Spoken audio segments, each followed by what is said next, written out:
As you can see, I backed my truck up. I'm looking through this window and I push my brake lights. I noticed that my brake lights will work, but my one on the top is not working. And they won't do no inspection in Houston, Texas without that light working. So I'm gonna show you how to change it. First you go and get in your truck in the back and just unscrew these 4 screws. And once you unscrew the 4 screws, you can pull this thing down.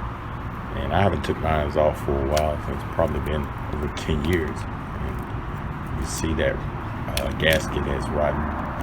But all thing you have to do is take that off and take maybe some pliers or something that's plastic.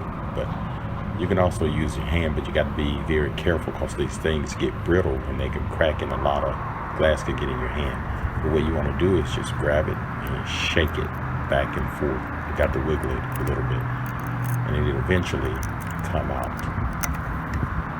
As you can see, I took that one out, and all 3 of them are the same bulbs.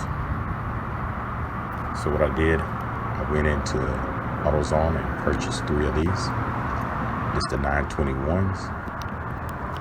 The only thing you have to do